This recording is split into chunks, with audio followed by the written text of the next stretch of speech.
하나님의 은혜를 받는다, 또는 받읍시다, 받으세요, 축복하는 말씀이 은혜를 받는다라고 말합니다. 그럼 이 하나님의 은혜를 우리가 받는다고 말할 때 구체적으로 뭐 이런저런 걸 말할 수 있겠습니다만은 궁극적으로는 하나님의 도우심을 받는 거예요. 하나님이 나를 도와주실 때 그 도우심의 손길이 은혜의 손길이 되고 그 도우심의 역사하심이 우리에게 복이 되는 것입니다. 다윗이 왜 하나님은 나의 도움이시라고 내 편이시라고 말씀을 하였을까? 그게 은혜이기 때문에 그렇습니다. 오늘 이 저녁에 예배하는 여러분 모두에게 하나님의 은혜가 임하기를 주의 이름으로 축복합니다. 특별히 하나님이 도우시는 은혜가 있기를 축원합니다. 그럼 이처럼 도우실 때 하나님의 은혜 베푸시고 도우시는데 그 도우시며 은혜 베푸시는 것은 물론 거저 주시는 은혜가 있어요. 예수 그리스도의 십자가의 은혜와 사랑처럼 우리에게 거저 주시는 은혜가 있습니다. 그러나 오늘 이 밤에 여러분들에게 말씀드리는 은혜와 도우심은 거저 주시는 것이 아니라 여러분들의 믿음, 여러분들의 행위, 헌신 등등 여러분이 하나님 앞에 산 삶의 행위 때문에 주시는 은혜, 여러분이 하나님 앞에 보여준 보인 그것 때문에 임하는 하나님의 은총, 그 도우심이 이 밤에 있기를 원하는 거예요. 오늘 여기 다윗이 이제 쫓겨다니는 삶을 늘 살았지 않았습니까? 근데 그 도망가는 삶의 현장에서 미친 척을 하면서 그 어려운 상황을 넘기는 이러한 상황 속에 지은 시편이거든요. 근데 여기 다윗의 고백 가운데 하나님은 어떤 사람에게 도움을 주시며 어떤 사람에게 은혜를 주시는지에 대한 고백을 잘하고 있어서 오늘 본문을 통해서 한 4가지 정도를 생각해 보고자 하는데 그 첫째가 뭐냐면 6절이에요. 오늘 6절을 보면 이 곤고한 자가 부르짖음에 여호와께서 들으시고 그의 모든 환난에서 구원하셨도다라고 말씀을 합니다. 이 곤고한 자라고 하는 곤고한 자를 뒤에 가서 뭐라 그러냐 환난이라고 말을 했어요. 그러니까 환난을 당할 때 그 환난으로 인하여 곤고함에 빠져 있을 때에 힘들고 어렵고 괴로움 속에 빠져 있을 때에 하나님이 그 가운데서 구원해 주셨다, 건져 주셨다는 건데 어떤 때 건져 주셨냐? 부르짖음에라고 말씀하고 있어요. 오늘 이 밤에 주님의 전에 나오신 여러분들이 지금 찬송을 했습니다. 찬송도 하나님 앞에 드리는 거예요. 이 드림이 하나님이 연락을 하시는 거예요. 여러분들이 주여 부르짖고 기도를 해요. 그게 부르짖음이에요. 기도예요. 거기에 하나님이 응답을 주시는 거예요. 여러분들이 말씀을 들으시면서 깨달아요. 하나님의 말씀으로 깨달아요. 이 말씀이 때로는 내게 위로가 되고 힘이 되고 때로는 회개가 되어지는 그 깨달음 속에 아멘으로 화답을 해요. 그것을 하나님은 받으시는 거예요. 이렇게 부르짖음, 우리들의 모든 고백인데 찬송의 부르짖음, 기도의 부르짖음, 말씀을 아멘으로 받는 부르짖음, 이 모든 것이 부르짖음이에요. 여러분 입술의 고백이에요. 여기에 하나님은 은혜를 베푸시는 겁니다. 그러니까 우리는 뭐 해야 돼요? 늘 기도해야 돼요. 여러분 우리는 늘 뭐해? 찬송해야 돼요. 그리고 하나님 말씀 앞에는 아멘으로 화답해야 돼요. 거기에 하나님의 은혜가 있기 때문에 그렇습니다. 우리가 늘 묵상하는 말씀 중에 예레미야서 33장 3절 말씀을 보면 너는 내게 부르짖으라라고 말씀하잖아요. 이때 예레미야에게 부르짖으라고 말씀하시는 주님은 무엇을 약속합니까? 그러면 내가 내게 응답하겠고라는 약속을 주십니다. 근데 이때에도 마찬가지입니다. 예레미야가 33장 1절에 보면 시위대 뜰에 갇혀 있을 때라는 말씀으로 시작을 해요. 이 말은 뭐예요? 예레미야가 지금 힘든 상황에 있단 말이에요. 어려운 상황에 빠져 있단 말이에요. 그러니까 그 어려운 상황에 빠져 있는 그러한 예레미야에게 하나님 말씀하는 거예요. 너 부르짖으라는 거예요. 그러면 보세요. 하나님께서 응답해 주시고 그 모든 것으로부터 하나님께서 해방시켜 주시고 건져 주실 하나님의 은혜가 예비되어 있다면 그냥 그냥 구해 주셔도 되잖아요. 그냥 거기서 살려주셔도 되잖아요. 그런데 하나님은 뭐예요? 부르짖으라는 거예요. 그러면 응답해 주시겠다는 겁니다. 자, 바울과 실라가 복음을 전하다 감옥에 갇혔어요. 근데 거기서 하나님 앞에 감사의 찬송을 드려요. 이게 부르짖음이에요. 믿음으로 찬송하는 거, 그게 부르짖음이다 그 말이에요. 그랬더니 어떻게 돼? 옥문이 열렸어요. 베드로가 감옥에 갇혀 있는데 성도들이 모여서 그를 위하여 기도를 했어요. 그랬더니 옥문이 거기 역시 열리는 거예요. 베드로가 그 감옥에서 살아나오는 거예요. 풀려 나오는 거예요. 이게 기도의 힘입니다. 찬송의 힘입니다. 이스라엘 백성들 출애굽을 하면서 여리고성이 무너지는데 그 여리고성을 매일 성을 돌고 마지막 날은 이 함께 또 돌다 마지막에 뭐예요? 외쳤어요. 함성을 외친단 말입니다. 그게 부르짖음이에요. 기도원의 300용사가 미디안의 여라군과 싸우러 나가는데 300명만 가가지고 어찌 싸울 거요? 그러나 그들이 가서 기드온의 칼이여 기드온을 위하라, 항아리를 깨뜨리고 횃불을 들며 외치는 부르짖음이에요. 이게 믿음의 외침이 소리거든요. 그때 하나님은 일을 하시는 거예요. 그러니까 여러분들이 예배하실 때, 특별히 예배하실 때에 찬송할 때, 기도할 때, 말씀 들을 때 이 부르짖음이 여러분들에게 고백으로 있어야 되는 거예요. 거기에 하나님의 은혜가 있고 그 여러분들의 부르짖음에 도우시는 손길이 임하게 된다는 것이죠. 그럼 누가 부르짖느냐? 부르짖는 사람은 누가 부르짖느냐? 내가 부르짖을 때 내 부르짖음을 들으시는 이가 하나님이심을 믿는 사람이에요. 내가 부르짖으면 하나님이 내게 응답 주실 것을 믿는 사람이에요. 이 사람이 부르짖는 거예요. 여러분 찬송을 부르시면 내가 부르는 이 찬송을 하나님이 들으신다. 내 입술로 소리내어 찬송하고 두 손을 들고 찬송하고 그 하는 찬송의 소리와 찬송하는 여러분의 마음 중심과 모습을 하나님이 보시고 들으신다. 이 믿음이 있으면 찬송하게 되는 거예요. 그런데 하나님을 인식하지 않는 찬송 안 되죠. 안 되죠. 기도 마찬가지요. 여러분들이 하나님 앞에 부르짖고 기도할 때 내가 간절히 부르짖는 그 기도를 하나님이 들으신다.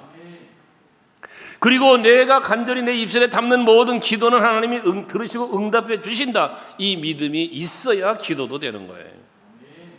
그 믿음이 없으면 기도는 하는데 그 기도가 믿음의 기도가 안 돼요. 그러니까 뭐예요? 응답이 없어요. 은혜가 없어요. 도우셔 주시질 않아요. 그러니 여러분들요, 항상 찬송도 기도도 뭐 아멘은 말할 것도 없고 이건 내 믿으니까 그렇습니다는 아멘의 표시니까요.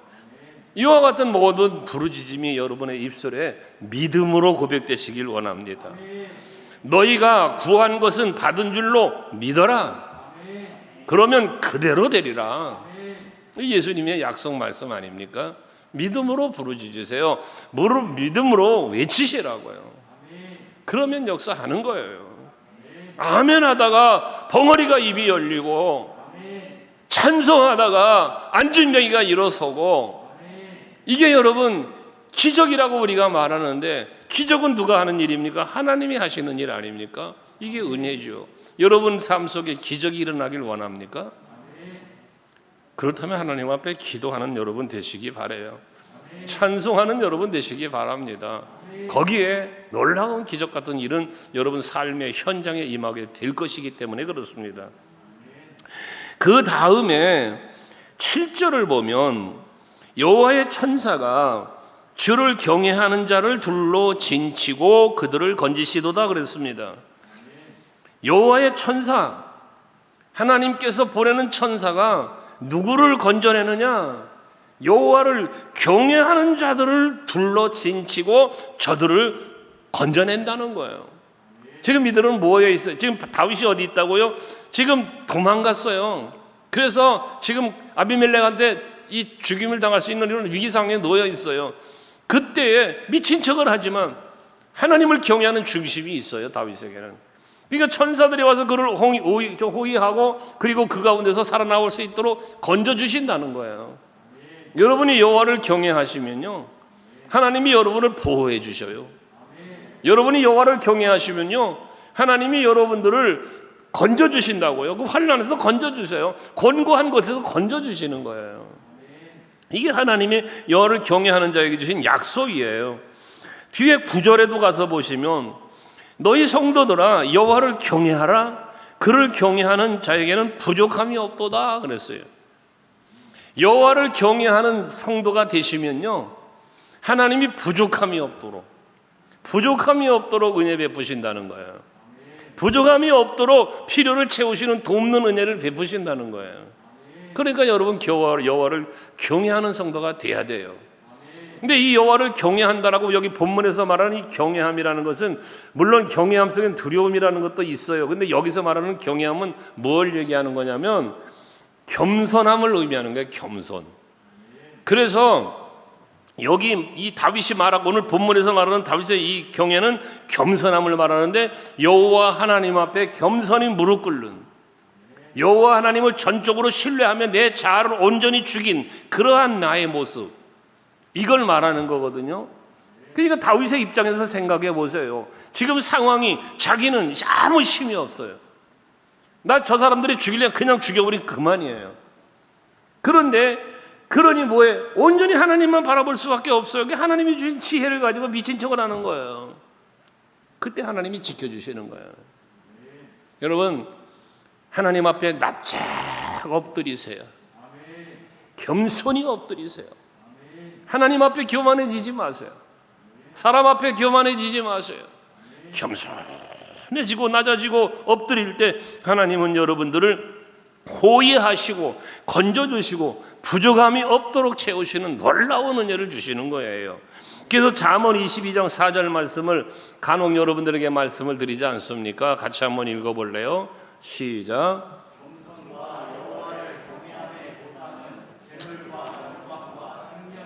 예, 여러분 여호와를 경외하는 것을 겸손으로 여기 말한다 그랬잖아요. 그러니까 겸손과 여호와를 경외함의 보상이 뭐라고? 재물, 또 영광, 생명. 그러니 부족함이 없을 수밖에. 모든 평안을 누리는 거예요. 기쁨을 누리는 거예요. 즐거운 거예요. 여러분들에게 오늘 여기 말씀하는 이 경외하는 자가 누리는 이 복이 여러분에게 임하셔서 많은 누림이 있는 여러분 될 수 있길 바랍니다. 경외하는 자. 그 다음 8절을 보면 너희는 여호와의 선하심을 맛보아 알지어다. 그에게 피하는 자는 복이 있도다라고 말씀을 합니다. 여러분, 여호와께 피하는 사람, 여호와께 피하는 사람, 이 여호와께 피하는 사람, 어떤 사람이 여호와께 피합니까? 시편 46편 1절 말씀을 지난 주일날에도 말씀을 우리가 드렸는데요. 거기 보면 뭐라 그럽니까? 자, 하나님은 우리의 뭐요? 피난처시요. 또 나에게 힘이 돼 주시니 환난 중에 만날 큰 도움이시다. 이걸 믿어야 되는 거예요. 하나님 앞에 피하는 사람은 하나님 앞에 피하면 하나님이 나를 지켜주고 하나님이 나를 보호해 주실 거라는 믿음이 있어야 하나님께 피하는 거예요. 어린 아이들이 놀다가 어떤 위기 상황에 되면 엄마, 아빠 찾습니다. 그리고 그 품으로 달려옵니다. 왜? 엄마, 아빠 품으로 달려가서 안기면 나를 지켜줄 거라고 믿기 때문이에요. 의지하리는 여호와밖에 없을 때에 여호와께 피하게 되는 거거든요. 다윗도 많은 시편의 고백 속에서 고백하기를 여호와는 나의 요새시요, 방패시요, 여기 말하는 나의 도움이 되시는 분이시고, 이런 고백을 왜 합니까? 그걸 믿었기 때문에 힘들고 어려운 상황이면 항상 뭐 했어요? 여호와께 피했어요. 여호와께 피하는 거예요. 그런데 이 여호와께 피하는 그 앞에 8절에 뭐라고 그랬어요? 너희는 여호와의 선하심을 맛보아 알지어다 라고 말씀을 합니다. 여호와의 선하심이라는 표현을 해서 선하심, 하나님의 선하심, 이걸 맛보아서 알아라는 얘기예요. 그러면 뭔 얘기예요? 선하신 하나님의 선하심을 우리가 맛보을 때에 하나님께 피하는 자가 되는 거예요. 여러분, 하나님 이 맛본다는 표현은 뭐 음식을 맛보는 게 아니라 체험을 말하는 거예요. 체험. 여러분 하나님을 체험하시기 바라요. 여러분 성령을 체험하셔야 돼요. 예수 십자가 보혈을 체험하셔야 돼요. 오늘도 아까 찬양들 하셨지만 갈보리 십자가의 주님을 바라볼 때, 여러분 우리 예수를 믿는다고 할 때 십자가를 바라보는 게 매우 중요한 거예요. 그 십자가의 의미가 무엇이며 그 십자가의 가치가 무엇이며 그 십자가와 나와의 관계 속에 무엇을 우리에게 주신 거냐, 이 십자가가. 이 십자가를 바라볼 때 주님의 그 피 흘리심의 그 은혜와 그 사랑이 내 마음에 감격하는 거예요. 거기서 우리가 여호와를 찾게 되고 예수를 찾게 되고 가까이 나아가게 되는 거 아닙니까? 맛보아 할지어다. 체험의 체험. 오늘 밤도 여러분들께서 체험이 있는 밤이 되기 원해요. 하나님께서 내 기도를 들어주셔서 이런 응답이 있었다. 이 밤에 주님 앞에 나와서 말씀을 듣는 중에 내가 문제 해결 받았다. 말씀을 듣다가 찬송하다가 기도하다가 이게 체험이 되어야 돼요. 체험이. 근데 체험이 안 되고 한쪽 귀로 듣고 그냥 끝나버리고 흘러버리고 머릿속에 지식만 가득 채우지 말고 여러분의 삶의 현장에서 말씀대로 되어지는 놀라운 하나님의 능력이, 말씀대로 되어지는 하나님의 그 긍휼과 사랑이, 그 손길의 일하심이 여러분들의 삶의 누림이 되어야 된다는 거예요. 그래야만 하나님께 피하게 되는 거예요. 여러분, 코로나19 이런 상황, 여러분 이런 상황이 어떤 상황인데, 여러분 내가 육신에 병이 걸려서 이런 상황, 이 상황이 뭔데요? 내가 지금 사업에 어려움을 겪고 있어, 이런 상황, 이게 뭔데? 우리가 바라볼 때 문제예요. 내 힘으로 해결할 수 없고 내가 어찌할 수 없는 상황들, 이게 우리의 능력의 한계라는 거예요. 그러니까 뭐 해야 돼? 내 능력의 한계를 뛰어넘는 하나님의 능력, 그 능력으로 피하는 거예요. 그 도움을 청하는 거예요. 이때 하나님이 우리들의 피함을 보시고 두 팔 벌려 여러분을 품에 안아주시고 그 능력과 자비의 손길로 여러분을 붙잡아 주시면, 그리고 여러분 앞에 놓이는 문제들을 해결해 주시기 시작하면 홍해가 갈라지는 거예요. 반석에서 물이 나는 거예요. 여러분 골리앗이 쓰러지고요, 여리고가 무너지고요. 이게 여러분 성경에 나와 있는 소설입니까? 여러분 무슨 중국에 장풍 나오고 막 이러는 무협 소설입니까? 하나님 말씀이시지 않습니까? 이것이 여러분에게 믿어져야 되는 거예요. 그 놀라운 기적 같은 은혜의 역사가 내 삶 속에 이루어지는 걸 보아야 되는 거예요. 그런데 보세요, 우리 앞에 무슨 한강이 갈라진다 이렇게 보여? 안 보이잖아요. 응? 막 죽은 사람이 살아납니까? 안 보이죠. 그러나 여러분 한번 가만히 여러분의 삶의 현장과 현실을 가만히 살펴보세요. 전 새벽마다 기도하는 건데요, 아침에 잠에서 깨었어요. 벨소리 듣고 깼는데요, 여러분 한번 상상을 해보세요. 벨소리를 듣고 깼어요. 깼는데 내 몸이 움직이질 않아. 그런 생각 해보시나요? 벨소리는 들려서 깼는데 몸을 움직여 일어나고 싶은데 일어나지지를 않아. 그렇지 않고 내가 두 발로 일어설 수 있다는 게 하나님의 은혜요 기적이라는 생각은 해보진 않습니까? 아무것도 아닌 것 같은 사소한 것들요 가만히 생각해 보세요. 여러분 심장이 펄떡펄떡 뛰는 거 기적이라는 생각 안 해보시죠? 이거 기적이라는 생각 안 해보시죠? 이거 오장육부의 기능이 아주 열심히 활력 있게 일하고 있다는 이 사실 앞에 이거 기적이라는 생각은 해보신 적 있으신가요? 두 손을 내가 들어서 찬양하고 두 손을 들어 기도할 수 있다는 거, 이게 기적이라는 생각 해보십니까? 이 말을 이렇게 할 수 있다는 게 기적이라는 생각 해보시나요? 너무나 당연하고 너무나 일상적인 것이라서 기적이라는 생각 자체를 안 하고 사는 거예요. 그런데 여러분 사실 우리가 살아가는 모든 건 기적입니다. 기적이에요.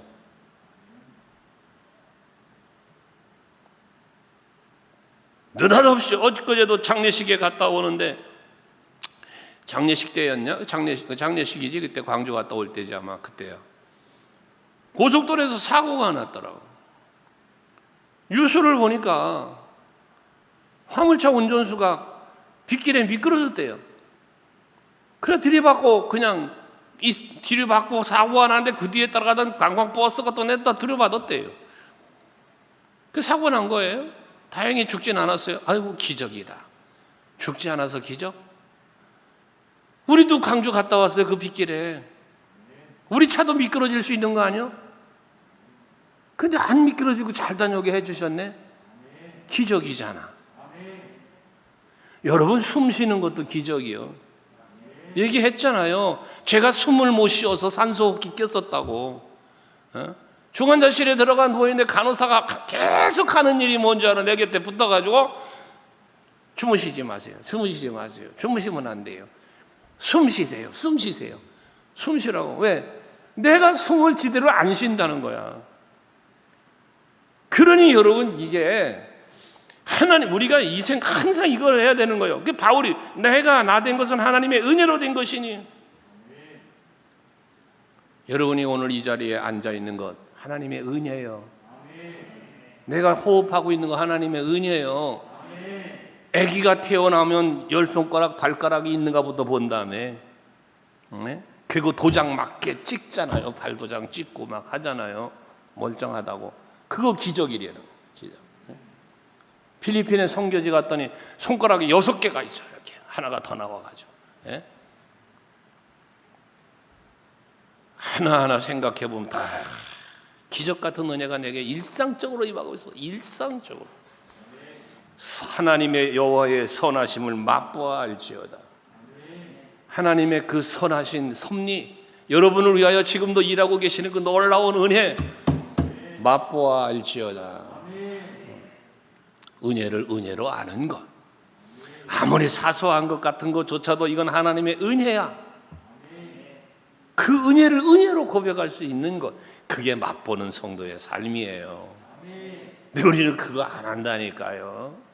복권이나 당첨이 돼야만 이러고, 뭐 병든 사람이 빨딱 일어나야 뭐 와 이러고.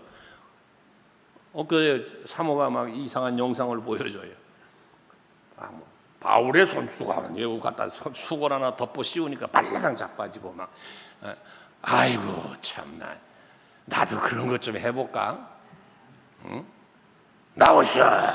나도 그냥 막 바울의 손수건거든. 얘 빨간 잉크 갖다 그냥 막 짜고 말하면 예수님의 보혈 그러고 막.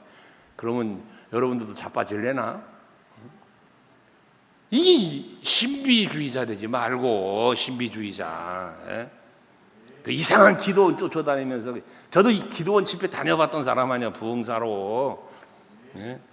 전 기도원 원장들한테 소문이 안 좋게 났어요, 나는. 그래가지고 기도원 원장들이 날 안 불러. 기껏하면 나도 싸우고 막 그냥 뒤로 잡아뜨리고 막 이런 걸 해줘야 되는데, 교회 가서 잘 섬기라고 이러고 설교를 하니, 기도원 가서. 그 좋아하겠어.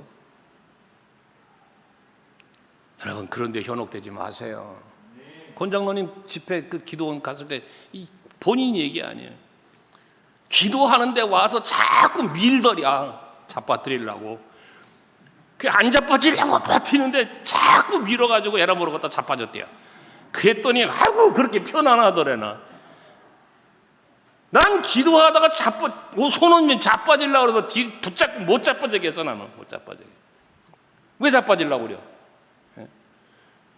이상한 짓 하지 말고, 이상한 짓 하지 말고 하나님의 말씀 안에서 새 힘을 얻고 하나님의 일하시는 섭리를 보면서 할렐루야, 꽃향기를 마시면서 할렐루야, 이런 영성이 이게 멋있는 신앙이지.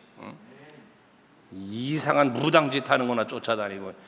여러분 그러지 마세요. 신앙생활 그렇게 하는 거 아니야. 하나님의 선하심을 맛보아 알지어다. 일상의 삶 속에서. 그래야 뭐해? 여호와께 피하는 자의 삶을 사는 겁니다. 그리고 마지막으로는 10절에 보시면요, 젊은 사자는 궁핍하여 줄일지라도 여호와를 찾는 자는 모든 좋은 것에 부족함이 없으리로다. 그래서 여기 젊은 사자가 궁핍하여 줄인다? 이게 말이 됩니까? 젊은 사자가, 그 심센 사자가 왜 굶어 굶주려요? 먹을 게 없어. 굶주린다는 건 먹을 게 없다는 거 아니에요. 이런 일이 벌어질 수 있습니까? 있어요. 있습니다. 그 동물의 왕국 같은 거 이렇게 보면 완전 사막에 먹을 거 없고 다 죽었어. 먹을 게 없어, 먹을 게 없어. 아무리 심센 젊은 사자라도요, 먹잇감이 없으면 굶어 죽는 거예요. 이해되시나요? 여러분들이 아무리 힘 있는 것 같고 능력 있는 것 같고 뭔가 할 수 있을 것 같아도요, 하나님께서 그 힘 쓸데없이 만들어 놓으면 아무 쓸짝도 없는 거예요. 예를 들어 이런 표현 한번 해볼까요? 팔씨름에 능한 사람이 있어. 누구든지 싸우면 이 팔씨름에 이겨. 팔씨름할 대상이 있어야 팔씨름을 한번 해보지. 같이 씨름해서 이겼다 할 대상이 없는데, 대상이. 응? 그렇잖아요? 이런 원리를 말하는 거예요. 그러니까 젊은 사자라고 할지라도 궁핍하여 줄일지라도 이런 상황이 있단 말이에요. 그건 왜? 아무리 심센 사자라도 먹을 값 없으면 굶어 죽는 거니까. 그럴지라도 여호와를 찾는 자는 모든 좋은 것에 부족함이 없으리로다 그랬어요. 오늘 이 밤에 여러분이 여호와를 찾아 나오셨어요. 아멘 되십니까? 여호와를 찾는 사람은요, 모든 좋은 것에 부족함이 없대. 충족할 만큼 하나님이 채워주신다는 말씀을 하는 거 아닙니까? 지난 주일에 역대하 14장 말씀 우리가 묵상했잖아요. 그 말씀 가운데 역대하 14장 7절 말씀이 뭐라 그랬어요? 우리가 주를 찾을 때, 하나님을 찾을 때 하나님이 우리를 지켜주었고 보호해 주었고 그렇잖아요. 하나님이 우리에게 평안을 주었고 그러잖아요. 지난 주일날 묵상한 말씀 아닙니까? 이것처럼 우리가 하나님을 찾을 때, 이 찾는다는 것은 기도하는 거라고 그랬으니까 앞에 부르짖음과 같은 맥락으로 생각할 수 있는 건데, 그때 하나님은 우리에게 은혜를 베풀어 주시는 거예요. 찾을 때 하나님이. 젊은 사자는 먹잇감을 찾아 돌아다녀보고 자기 힘으로 뭔가 먹이를 잡아 먹어보려고 막 눈부릅 뜨고 우는 사람처럼 삼킬자를 두루찾는다고 베드로가 고백한 것처럼 그러지만 먹잇감이 없으면 소용없다고 말이에요. 그런데 하나님을 찾는 사람은, 하나님을 찾는 성도는 하나님께서요, 젊은 사자가 자기 힘 갖고 뭔가 먹잇감 찾아도 없는 게 아니라 하나님을 찾으니까 하나님이 모든 좋은 것에 부족함이 없도록 갖다 따박따박 준다는 거야. 네, 이거 얼마나 감사한 일이, 기적 같은 일이에요. 그래서 잠언 8장 17절이죠. 나를 사랑하는 자가 나의 사랑을 입고 나를 간절히 찾는 자가 나를 만날 것이다. 오늘 이 저녁에도 여러분들이 하나님을 간절히 찾고 간절히 부르짖으면 하나님은 여러분 만나 주시는 거예요. 그 만남, 하나님이 나를 만나 주신다는 건 뭔 얘기예요? 이게 응답이요. 내게 문제가 해결되는 거예요. 이 밤이 그런 밤 되시길 원하는 거예요. 아멘.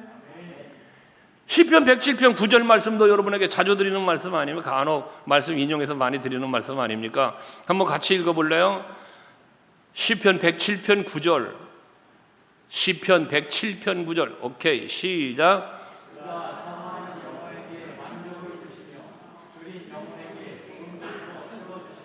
여러분, 사모하는 영혼에게 뭐 한다고?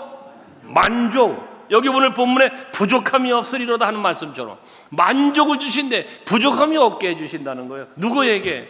사모하는 자에게. 이 사모하는 게 뭐 하는 거예요? 하나님 찾는 거예요. 여러분, 예수 적당히 믿지 마세요. 기도 적당하게 하지 마세요. 사모하셔야 되는 거예요. 사모해야. 야곱이 야복 나루터에서 그 기도할 때요, 내게 복을 주시지 않으면 놓지 못합니다. 나 놓을 수 없어요. 그 환도뼈를 칠 때까지 매달렸던 그 야곱의 간절함을 한번 생각해 보시자고요. 마가다락 다락방에 120문도가 모여서 전혀 기도하기 힘썼다는데 그들의 그 기도하는 간절함을 한번 헤아려 보세요. 저 밖에 나가면 지금 잡혀 죽어요.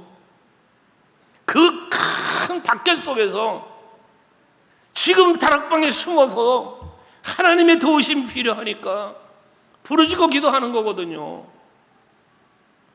여러분, 이 시대가 너무나 평안하니까, 먹고 살 걱정 안 하니까, 누가 나 괴롭히고 때려 죽인다고도 안 하니까, 등 따시고 배부르고 먹일 것이 없어서 헐떡이는 게 아니라 무엇을 먹어야 될지, 먹을 게 없어서 걱정이 아니라 무슨 메뉴를 먹어야 될지를 놓고 고르고 앉아있고, 이런 시대를 살다 보니까 하나님의 도움이 필요가 없어. 교회 나오는 것도 체면치레로 나와. 이래가지고 무슨 여기에 만족함이 있고 여기에 무슨 좋은 것을 채워주시는 은혜가 있겠냐고 말이요. 좋은 거 필요 없는데 이미 좋은 걸 가지고 있는데 뭐. 부족함이 없는데 이미 난 만족하게 살고 있는데 뭐.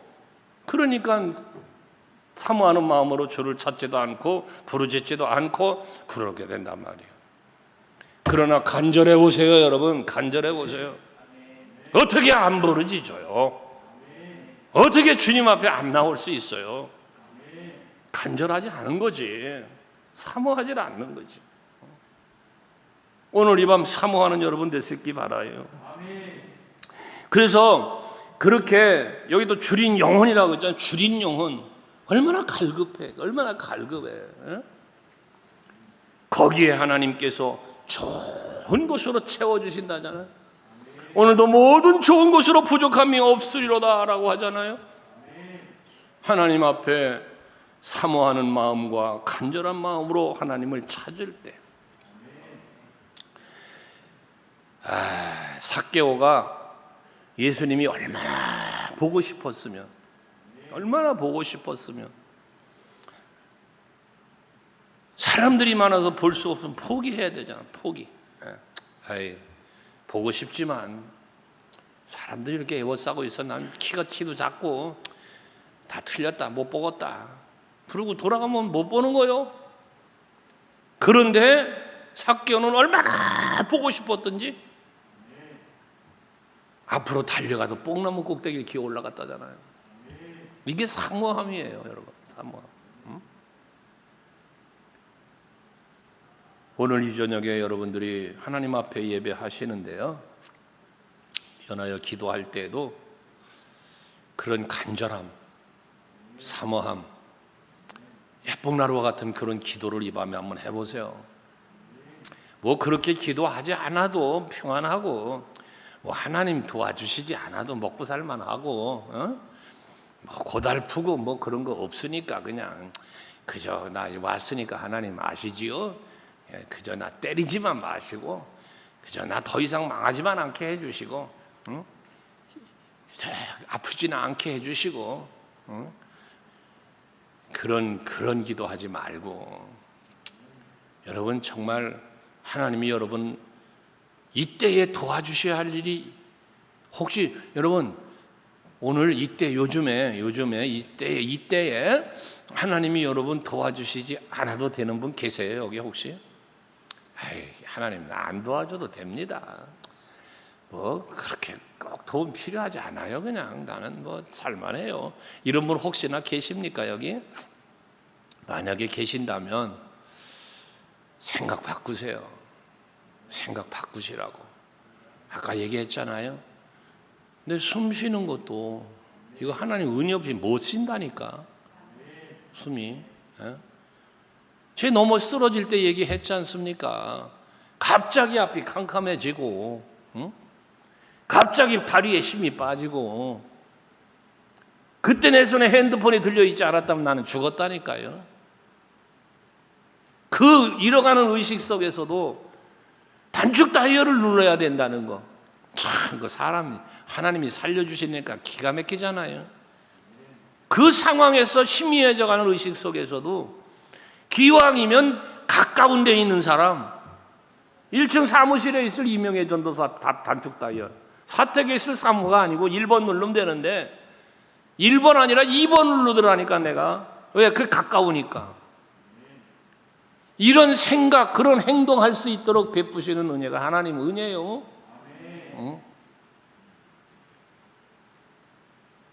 광주 장례식 갔다 오자마자 또 우리 참 사랑하는 목사님 사모님이 갑자기 돌아가셨어요. 저 얼마나 안타까운가 몰라요. 한참 지금 큰 사역 하고 계시는 참 목사님 사모님인데 하나님이 왜 그렇게 또 데려가셨나 몰라. 화장실 갔다가 쓰러졌대. 화장실 갔다가. 근데 화장실 간 사람이 안 올 수도 있지 뭐. 그러니까 화장실 갔으려니 생각하고 볼일 보고 있는데 가만히 생각해보니까 아까 화장실 가는데 안 보여.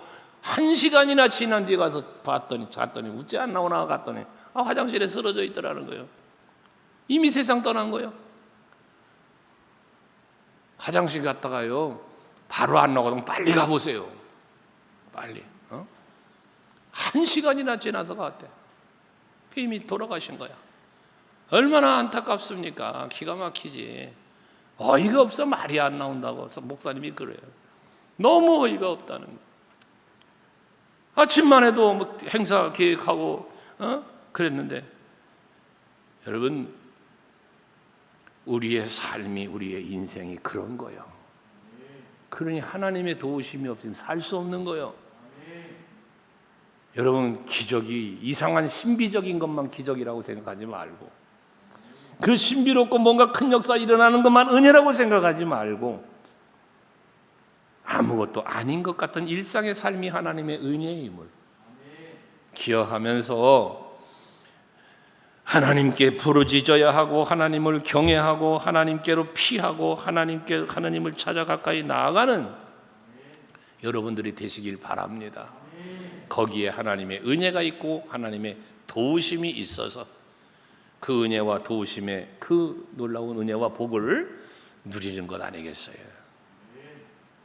우리 오직 주님만 바라보면서 그 은혜 안에 삽시다.